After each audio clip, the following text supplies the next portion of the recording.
হযরত দাউদ আলাইহিসসালাম ছিলেন একজন ন্যায়পরায়ণ বাদশাহ। পৃথিবীর 2/3 তারই রাজত্বের অন্তর্ভুক্ত ছিল। আল্লাহ তাআলা হযরত দাউদ আলাইহিসসালামকে অনেক অলৌকিক ক্ষমতা, বিপুল ধন সম্পদ এবং সুমধুর কণ্ঠ দান করেছিলেন। একবার হযরত দাউদ আলাইহিসসালাম সমুদ্রের তীরে বসে আল্লাহর ইবাদতে মগ্ন ছিলেন। যখন তিনি তার সুমধুর কণ্ঠ দিয়ে জাবুর কিতাব তেলাওয়াত করত, তখন সমুদ্রের মাছ এবং বনের জীবজন্তু, পাহাড় পর্বত এবং পাখিরাও সেই স্থানে এসে মনোমুগ্ধ হয়ে জাবুর কিতাব তেলাওয়াত শুনত। হযরত দাউদ আলাইহিসসালামের সুমধুর কণ্ঠের তেলাওয়াতের আওয়াজ 40 মাইল পর্যন্ত পৌঁছাতো। সেই যুগে সমুদ্র তীরবর্তী স্থানে একদল বনী ইসরাইলের লোক বসবাস করত। তাদের পেশা ছিল মাছ ধরা। তারা সমুদ্র থেকে প্রতিদিন মাছ ধরে জীবিকা নির্বাহ করত। একদিন হযরত দাউদ আলাইহিসসালাম তার ইবাদতখানায় বসেছিলেন। তখন আল্লাহ রাব্বুল আলামিন এক গায়েবী আওয়াজের মাধ্যমে তাকে জানিয়ে দিলেন, হে দাউদ, তুমি তোমার উম্মতকে বলে দিও তারা যেন শনিবার দিন ব্যবসা বাণিজ্য বন্ধ করে আল্লাহর ইবাদত করে এবং মাছ ধরা থেকে বিরত থাকে, কেননা ওই দিন তোমাদের জুমার দিন অর্থাৎ ইবাদতের দিন হিসেবে আমি ঘোষণা করেছি। অতঃপর দাউদ আলাইহিসসালাম আল্লাহ রাব্বুল আলামিনের কাছ থেকে এই আদেশ পেয়ে বনী ইসরাইলদের ডেকে বলল, হে বনী ইসরাইলবাসী, তোমরা শনিবার দিন আল্লাহর ইবাদত করবে এবং সমস্ত ব্যবসা বাণিজ্য ও মাছ শিকার থেকে বিরত থাকবে। মহান আল্লাহ রাব্বুল আলামিনকে ভয় করো এবং আল্লাহর কথা মেনে চলো, তাহলে তোমাদের কল্যাণ হবে। এই কথা বলে হযরত দাউদ আলাইহিসসালাম সেখান থেকে চলে গেল। দেশের অধিকাংশ মানুষ হযরত দাউদ আলাইহিসসালামের উপদেশ যথাযথভাবে পালন করত, শরীয়তের আইন মেনে চলত এবং দেশের আইনের প্রতি শ্রদ্ধা রাখত। কিন্তু সমুদ্রের তীরবর্তী স্থানের একদল বনী ইসরায়েলের লোক, তারা প্রথম দিকে শরীয়তের আইন মেনে চলত, কিন্তু পরবর্তীকালে বিভিন্ন চালাকি পন্থা অবলম্বন করলো। শনিবার দিন আল্লাহর ইবাদত করার জন্য সবাই দলে দলে চলে গেল, কিন্তু বনী ইসরায়েলের কিছু সংখ্যক লোক ইবাদতখানায় না গিয়ে লুকিয়ে লুকিয়ে সমুদ্রের তীরে গিয়ে হাজির হলো। তারা দেখলো শনিবার দিন সমুদ্রের তীরে প্রচুর পরিমাণে মাছ এসে আপনা আপনি ডাঙায় উঠে পড়েছে। এটা দেখে তাদের মনে মাছ ধরার লালসা জেগে উঠলো। তারা বলতে লাগলো, সপ্তাহের আর কোনো দিনই এমন মাছ দেখা যায় না, তাই শনিবার দিন আমাদের মাছ ধরা উচিত, তাহলে সপ্তাহের আর কোনোদিন মাছ ধরার দরকার হবে না। তখন অপর একজন বলল, কিন্তু কিভাবে? তারপর ওই ব্যক্তিটি বলল, সমুদ্রের এই তীরে আমরা বড় বড় কিছু কূপ তৈরি করব এবং সেগুলোতে জাল পেতে রাখবো, পরের দিন এসে ওই মাছগুলো ধরে নিয়ে যাব। এই কথা বলার পর তারা বাড়ির দিকে রওনা করলো। অতঃপর এই পরিকল্পনা অনুসারে তারা কাজ শুরু করলো। আল্লাহর আইন অমান্য করে তারা এভাবেই মাছ ধরতে লাগলো। তারা দেখলো আল্লাহর পক্ষ থেকে কোনো বিপদ আসেনি, তাই তারা সাহস আরো বেড়ে গেল। এরপর অনেকদিন এভাবে মাছ ধরে তারা প্রচুর ধন সম্পদের মালিক হয়ে গেল। অপরদিকে এই বংশের অনেক লোক ছিল, তারা শরীয়তের আইন মেনে চলত, মহান আল্লাহ রাব্বুল আলামিনকে ভয় করে চলত। তাই তারা সকলে একদিন ওই লোকগুলির নিকটে হাজির হলো এবং বলল, প্রিয় ভাইয়েরা, আপনারা শনিবারে মাছ ধরা বন্ধ করুন, কেননা আল্লাহ তাআলা এই দিনটিকে ইবাদতের জন্য নির্বাচন করেছেন। এই হুকুম অমান্য করলে আপনাদের বিপদ নেমে আসতে পারে। তখন ওই দলের একজন নেতা তাদেরকে ঠাট্টা বিদ্রুপ করে বলল, শরীয়তের সঙ্গে মাছ ধরার কি সম্পর্ক? এই ধরনের আদেশ কোনো নবীর জামানায় দেখা যায়নি, এই কথাই কোনো যুক্তি নেই। অতএব এই হুকুম আমরা মানতে পারবো না। শনিবার দিন আমরা প্রকাশ্যে মাছ ধরব, তবে দাউদ আলাইহিসসালাম যদি এর কোনো কল্যাণকর দিক দেখাতে পারে তবে এটা মেনে নেব। অতএব তোমরা যাও, এই বিষয়ে জিজ্ঞেস করে এসো। অতঃপর কয়েকজন লোক হযরত দাউদ আলাইহিসসালামের নিকটে গিয়ে হাজির হলো এবং দাউদ আলাইহিসসালামের সাথে তর্ক বিতর্ক করে বসলো। তখন দাউদ আলাইহিসসালাম বলল, আল্লাহ তাআলা তোমাদের লোভ লালসা থেকে দূরে থাকার জন্য মাছ ধরা নিষেধ করেছেন। অতএব শনিবার দিন মাছ ধরা থেকে দূরে থাকা তোমাদের জন্য কল্যাণকর বলে আমি মনে করি। অতঃপর বনী ইসরায়েলের লোকেরা হযরত দাউদ আলাইহিসসালামের কথা শোনার পর তাদের নেতার কাছে এসে ওই সমস্ত কথা খুলে বলল। তখন তাদের নেতা বলল, দাউদ নবীর এই কথা মেনে চলা আমাদের পক্ষে সম্ভব না। অতএব আগামী দিন শনিবার তোমরা মাছ ধরার কাজ চালিয়ে যাবে। তোমরা ভয় পেও না, কিছু হবে না। এর আগেও মাছ শিকার করে আমরা অনেক ধন সম্পদের মালিক হয়েছি। অতএব আমার কথা শুনে চললে তোমাদের সবারই ভবিষ্যতে লাভ হবে। এই কথা শোনা মাত্রই সেখানে থাকা সমস্ত বনী ইসরায়েল আনন্দে আত্মহারা হয়ে পড়ল। অতঃপর পরের দিন শনিবার মৎস্যজীবীদের মধ্যে থেকে মাত্র কয়েকজন আল্লাহর ইবাদত করার জন্য দাউদ আলাইহিসসালামের নিকটে হাজির হলো এবং বেশিরভাগ মৎস্যজীবী দাউদ আলাইহিসসালামের কথা অমান্য করে ভোরবেলায় সমুদ্রে মাছ ধরতে চলে গেল। সারাদিন আনন্দ করে মাছ ধরলো এবং সেগুলো বিক্রি করে অনেক টাকা উপার্জন করলো। রাতের বেলা তারা সবাই নিজের বাড়ি চলে আসলো। পরের দিন ভোরবেলা যখন কয়েকজন লোক ইবাদত করার জন্য যাচ্ছিল, তখন তারা দেখলো সমস্ত এলাকা একেবারে নিশ্চুপ। এটা দেখে একজন অপরজনকে জিজ্ঞাসা করলো, আচ্ছা বলুন তো ভাই, আজকে এত নীরব কেন? কি হয়েছে? আজকে কি তারা মাছ ধরতে যাবে না? তখন অপর ব্যক্তিটি বলল, আমিও তো কিছু বুঝতে পারছি না। অন্যান্য দিন সকল জেলেরা হইচই করে মাছ ধরতে যায়, কিন্তু এত নিস্তব্ধতা কখনোই দেখা যায়নি। চলুন আমরা সেখানে গিয়ে দেখি। এই বলে তারা সবাই পাশের বাড়ির ভিতরে চলে গেল। সেখানে গিয়ে তারা যা দেখলো, তাদের যেন শ্বাস বন্ধ হয়ে গেল। তারা দেখলো একদল বড় বড় বাদর মাটিতে পড়ে করাচ্ছে। ওই লোকগুলোকে দেখা মাত্র বাদরগুলো তাদের পায়ের কাছে এসে হাউমাউ করে কাঁদতে শুরু করলো। সেই মুহূর্তে কয়েকজন মেয়ে লোক এসে বলল, গতকালকে বারণ করা সত্ত্বেও তারা লোভ লালসায় পড়ে মাছ ধরতে গিয়েছিল। আল্লাহ রাব্বুল আলামিন শনিবার দিন মাছ ধরা থেকে বিরত থাকতে বলেছিলেন, কিন্তু তারা শোনেননি। আল্লাহ এবং তার নবীর কথা অমান্য করার ফলে তারা সকলেই বানরে রূপান্তরিত হয়েছে। এখন আপনারা যদি দাউদ আলাইহিস সালামের নিকটে এদের হয়ে ক্ষমা প্রার্থনা করেন, তাহলে হয়তো তারা জীবন ফিরে পাবে। তখন ওই লোকগুলি বলল, সময় থাকতে তারা এই বিষয়গুলো খেয়াল করেনি, আমাদের তো কিছুই করার নেই। তবু আমরা এই কথা হযরত দাউদ আলাইহিস সালামের নিকটে গিয়ে বলবো। এই বলে তারা সেখান থেকে চলে আসলো। অতঃপর একদল লোক তাদের পক্ষ থেকে হযরত দাউদ আলাইহিস সালামের কাছে হাজির হলো এবং ঘটনার বর্ণনা করে বলল, তাদেরকে ক্ষমা করে দিন এবং মানুষের রূপে ফিরিয়ে দিন। তখন দাউদ আলাইহিস সালাম বলল, ক্ষমা করার মালিক আল্লাহ তাআলা, যদি তিনি ক্ষমা করেন তাহলে করতে পারেন। অনেক তাফসীর কারকদের বর্ণনা অনুযায়ী ওই বাদরগুলো মাত্র 3 দিন বেঁচে ছিল, তারপরে ওই জাতি ধ্বংস হয়ে যায়। আর যারা আল্লাহকে ভয় করেছিল এবং হযরত দাউদ আলাইহিস সালামের কথা মেনে চলত, তাদের কিছুই হয়নি। অতঃপর তারা সুখে শান্তিতে বসবাস করতে লাগলো। একদিন বনি ইসরাইলের কয়েকজন লোক হযরত দাউদ আলাইহিস সালামের নিকটে হাজির হয়ে বলল, হে নবী, আমাদেরকে কিয়ামতের কিছু আলামত দেখান, যাতে আমাদের ঈমান আরো মজবুত হয়। তখন হযরত দাউদ আলাইহিস সালাম বলল, 4 দিন পর তোমরা মক্তবের সামনের ময়দানে এসো, তাহলে কিয়ামতের কিছু আলামত দেখতে পাবে। এই কথা বলে তাদেরকে বিদায় দিলেন। সেই যুগে বনি ইসরাইলদের মধ্যে একজন ধনী ব্যক্তি ছিল। তার সম্পদের অভাব ছিল না। তার একটি শখের গরু ছিল। গরুটির চেহারা খুব সুন্দর ছিল। সবসময় গরুটিকে সোনা রূপা দিয়ে সাজিয়ে রাখত। যে কেউ দেখলে গরুটির থেকে চোখ ফেরাতে পারত না এবং গরুটিকে মাঠে মুক্তভাবে ছেড়ে দিত। সারাদিন মাঠে চড়ত এবং রাতের বেলা গরুটি এসে ওই ধনী ব্যক্তির বাড়িতে শুয়ে পড়ত। হঠাৎ একদিন ওই গরুটি নিখোঁজ হলো। ওই ধনী ব্যক্তিটি তার গরুটিকে খোঁজার জন্য বিভিন্ন জায়গায় তার লোকদের পাঠিয়ে দিল। বিভিন্ন জায়গায় অনেক খোঁজাখুঁজি করে গরুটিকে খুঁজে না পেলে তখন লোকগুলি ফিরে এলো। তখন ধনী ব্যক্তিটি বলল, যে ব্যক্তি আমার এই গরুটিকে খুঁজে আনতে পারবে তাকে 100 স্বর্ণমুদ্রা পুরস্কার দেওয়া হবে।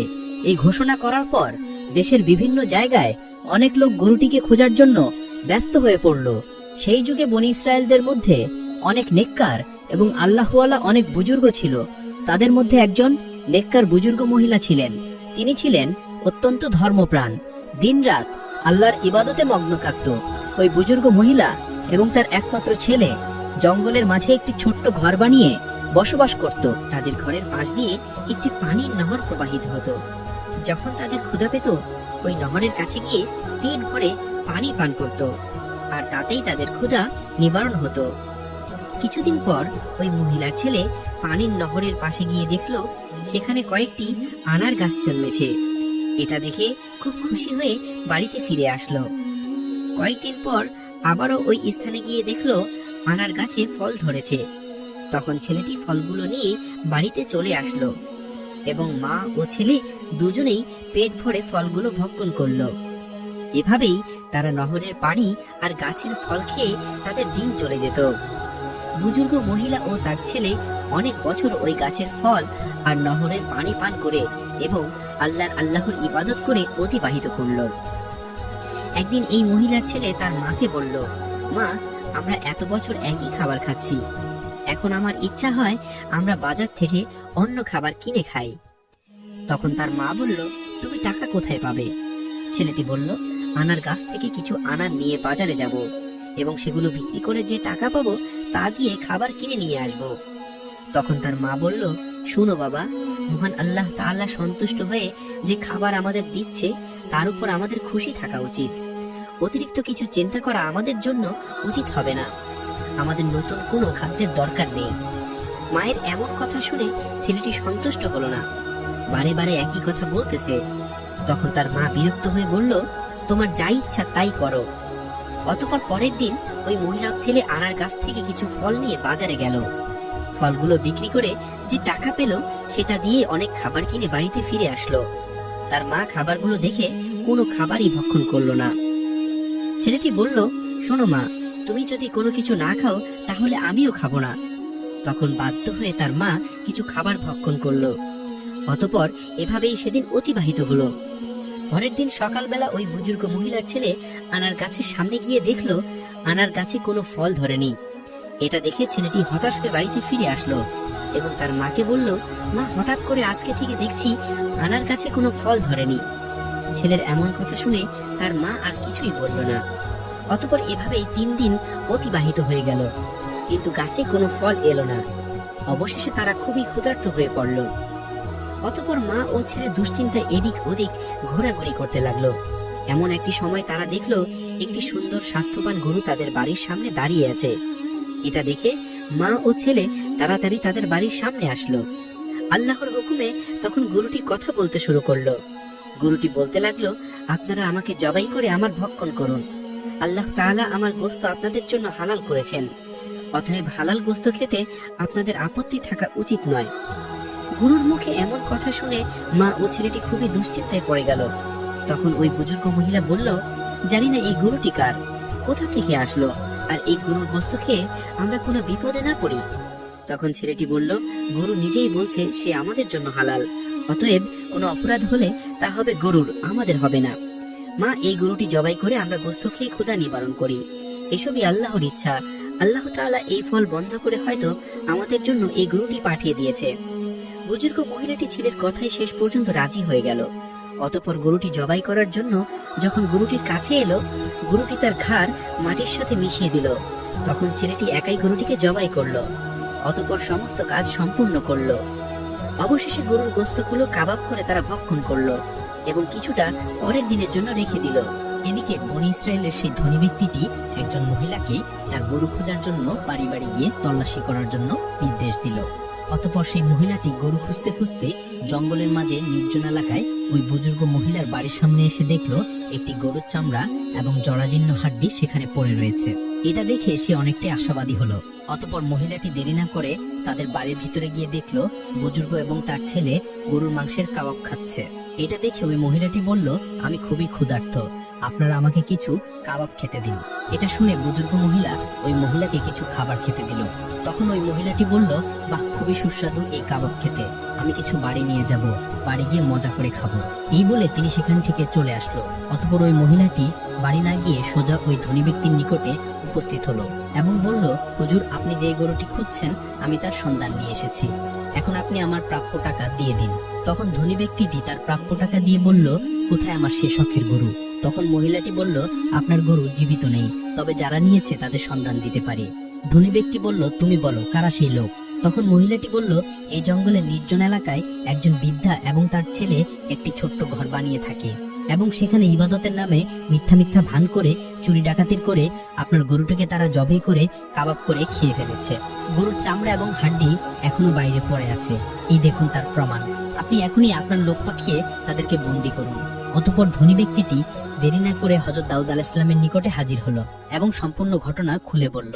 তখন হযরত দাউদ আলাইহিস সালাম তার লোকদের হুকুম করলো, তোমরা যাও, ওই বৃদ্ধা এবং তার ছেলেকে এখানে ধরে নিয়ে আসো।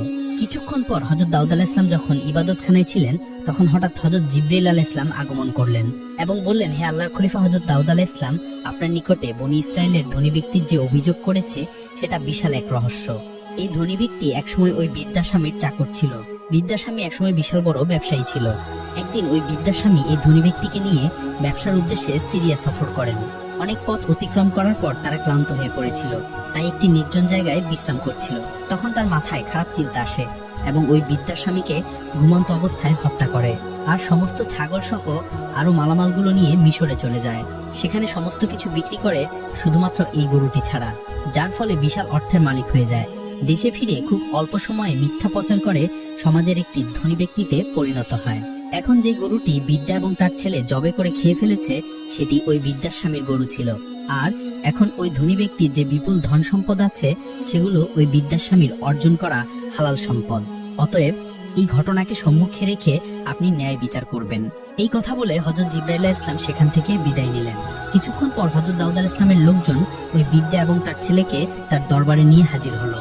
তখন হযরত দাউদ আলাইহিস সালাম বললেন, সবাইকে বলে দাও এই ঘটনার উপযুক্ত বিচার আগামী দিন ময়দানে করব এবং সবাইকে কিয়ামতের আলামত দেখাবো। এই কথা শুনে সবাই বিদায় নিল। পরের দিন সবাই একে একে ময়দানে জমায়েত হতে শুরু করলো। নির্ধারিত সময় মতো হযরত দাউদ আলাইহিসসালাম প্রথমে তার সুমধুর কণ্ঠে জাবুর কিতাব তেলাওয়াত করলেন। সমস্ত মানুষ তার সুমধুর কণ্ঠে জাবুর কিতাব তেলাওয়াত মনোমুগ্ধ হয়ে শুনল। অবশেষে হযরত দাউদ আলাইহিসসালাম ওই ধনী ব্যক্তি এবং বৃদ্ধার ও তার ছেলেকে সবার সম্মুখে হাজির করল। হযরত দাউদ আলাইহিসসালাম ধনী ব্যক্তিকে বললেন, বৃদ্ধা এই মা ক্ষুধার তাড়নায় আপনার গরু জবাই করে খেয়ে ফেলেছে। এদের অভাব দূরীকরণে আমার তৎপরতা থাকা উচিত ছিল, কিন্তু সঠিক সময়ে আমি এই কাজ করতে ব্যর্থ হয়েছি, যার ফলে এরা আপনার গরুটিকে জবাই করতে বাধ্য হয়েছে। অতএব আপনি এদেরকে ক্ষমা করে দিন। তখন ধনী ব্যক্তি বলল, না, আমি ক্ষমা করব না। কাউকে না জানিয়ে আমার শখের গরু চুরি করে খেয়ে ফেলেছে, আপনি এর ন্যায় বিচার করুন। তখন দাউদ আলাইহিসসালাম বললেন, আচ্ছা ঠিক আছে, তাহলে গরুর ক্ষতিপূরণ সহ প্রাপ্য দাম আমি আপনাকে দিয়ে দিচ্ছি। এখন আপনি তাদেরকে ক্ষমা করে দিন। ধনী ব্যক্তিটি বলল, আমি ক্ষমা করতে আসিনি, সঠিক বিচারের জন্য আপনার কাছে এসেছি। ঠিক এমন সময় হযরত জিবরাইল আলাইহিসসালাম এক গায়েবী আওয়াজ দিয়ে বললেন, হে দাউদ আলাইহিসসালাম, ওই ধনী ব্যক্তি বহুবার ন্যায় বিচারের কথা বলেছে, অতএব আপনি ন্যায় বিচার করে দেন। অতঃপর হযরত দাউদ আলাইহিসসালাম ওই বৃদ্ধাকে জিজ্ঞাসা করলেন, আপনাদের এই বিষয়ে কিছু বলার আছে? তখন বৃদ্ধা বলল, হুজুর, আমার স্বামী একজন নেকটার ব্যবসায়ী ছিলেন। তিনি চিরদিন ব্যবসার অর্ধেক লাভের টাকা গরিব দুঃখীদের দান করতেন, কিন্তু একদিন ব্যবসার উদ্দেশ্যে সিরিয়া যাত্রা করেন। তারপর থেকে আর কখনোই ফিরে আসেনি। আমি তখন আমার একমাত্র ছোট্ট ছেলেকে নিয়ে খুবই চিন্তিত হয়ে পড়ি। আমার সমস্ত ধন সম্পদ দুষ্ট লোকেরা নিয়ে নিয়েছে, ফলে আমাকে অনেকদিন ক্ষুধায় দিন কাটাতে হয়েছে। আমি এই কষ্ট সহ্য করতে না পেরে এক জঙ্গলের মাঝে নির্জন জায়গায় গিয়ে আল্লাহর ইবাদতে মগ্ন হয়ে পড়ি। সেখানে নহরের পানি এবং গাছের ফল খেয়ে অনেক বছর কাটিয়ে দিয়েছি। এভাবে মহান আল্লাহ আমাদের রিজিকের ব্যবস্থা করে দিয়েছিলেন। একদিন আমার ছেলে ওই গাছের ফল খেতে রাজি হলো না, বাজারে গিয়ে কিছু নতুন খাবার কিনে আনলো। তারপর দিন থেকে ওই গাছে আর ফল ধরছে না। অবশেষে আমি এবং আমার ছেলে ক্ষুধায় কাতর হয়ে পড়েছিলাম। ঠিক তখনই কোথা থেকে যেন একটি গরু আমাদের বাড়ির সামনে এসে আল্লাহর হুকুমে মানুষের মতো কথা বলতে লাগলো। সে বলল, আমি তোমাদের জন্য হালাল, অতএব তোমরা ক্ষুধায় কষ্ট পাচ্ছ কেন? আমাকে জবাই করে আমার মাংস খেয়ে ক্ষুধা নিবারণ করো। এই কথা শুনে আমরা গরুটি জবাই করে তার মাংস কাবাব করে খেয়ে ফেলেছি। এখন আপনি যে বিচার করবেন তা আমরা মাথা পেতে নেব। তখন হযরত দাউদ আলাইহিসসালাম তাদের কথা শুনে সবার মাঝে তাদের বিচার শুরু করলো। তিনি ওই ধনী ব্যক্তিকে বলল, হে গুরুর দাবিদার, আপনি একজন ধনী ব্যক্তি, কিন্তু এই সম্পদের মালিক আপনি না। আপনি এই সম্পদ লুট করেছেন। আপনি এই বৃদ্ধার স্বামীকে হত্যা করে তার ধন সম্পত্তির মালিক হয়েছেন। অতএব এই গরুর প্রকৃত মালিক আপনি নয়, বরং এই বৃদ্ধা এবং তার ছেলে। এমন কথা শুনে ধনী ব্যক্তিটি বলল, হে আল্লাহর নবী হযরত দাউদ আলাইহিসসালাম, আমি এখানে ন্যায় বিচার পেতে এসেছি, কোনো মিথ্যা গল্প কাহিনী শুনতে আসেনি। সুতরাং এই বৃদ্ধা যা বলছে তা সম্পূর্ণ মিথ্যা। তখন দাউদ আলাইহিসসালাম বললেন, আপনি আসলে মিথ্যুক। আপনার এই ঘটনা আমি জানতাম না, আমাকে হযরত জিবরাইল আলাইহিসসালাম জানিয়েছেন। অতঃপর দাউদ আলাইহিসসালাম বললেন, এখানে যে অপরাধী তার হাত পা এবং সমস্ত অঙ্গ প্রত্যঙ্গ সঠিক সাক্ষী দাও। এই কথা বলার সাথে সাথে ওই ধনী ব্যক্তির জবান বন্ধ হয়ে গেল। সঙ্গে সঙ্গে ধনী ব্যক্তির হাত সাক্ষ্য দিতে লাগলো, হুজুর, আপনার কথাই সত্যি। আমি ছুরি দিয়ে আমার মালিকের গলা কেটে হত্যা করেছি। অতঃপর সমস্ত ধন সম্পদ বিক্রি করে তা থেকে প্রচুর টাকার মালিক হয়েছি। এভাবেই সমস্ত অঙ্গ প্রত্যঙ্গ একে একে সাক্ষী দিতে লাগলো। তখন হযরত দাউদ আলাইহিসসালাম বললেন, এই ধনী ব্যক্তির ধন সম্পদ এবং সবকিছুই এই বৃদ্ধা এবং তার ছেলেকে দিয়ে দাও এবং ওই ধনী ব্যক্তিকে কতল করে ফেলো। সাথে সাথে এই ঘোষণা কার্যকর করা হলো। অতঃপর বৃদ্ধা এবং তার ছেলে ময়দানে সিজদায় অবনত হয়ে পড়ল। তখন সমগ্র বনী ইসরাইলের মানুষ এটা দেখে হতবাক হয়ে গেল। এরপর দাউদ আলাইহিস সালাম বললেন, আজকের দিনের এই ঘটনা তোমাদের জন্য কিয়ামতের নিদর্শন। পৃথিবীতে যে যাই করুক না কেন, কিয়ামতের দিনে তোমাদের প্রত্যেকের অঙ্গ প্রত্যঙ্গ হবে আসল সাক্ষী। অতএব কিয়ামতের কঠিনতম দিনে উদ্ধারের জন্য শরীয়ত পালনে অঙ্গীকারবদ্ধ হও এবং এটাই হবে তোমাদের জন্য উত্তম। এই ঘটনা থেকে আমরা এই শিক্ষা নিতে পারি, মহান আল্লাহ রাব্বুল আলামিন পবিত্র কুরআনে যে সব কাজগুলো বর্জন করতে বলেছেন সেগুলো বর্জন করব এবং সঠিকভাবে চলব। আল্লাহ তাআলা যেন আমাদেরকে প্রিয় নবীর দেখানো পথে এবং পবিত্র কুরআনের নির্দেশ অনুসারে চলার তৌফিক দান করেন।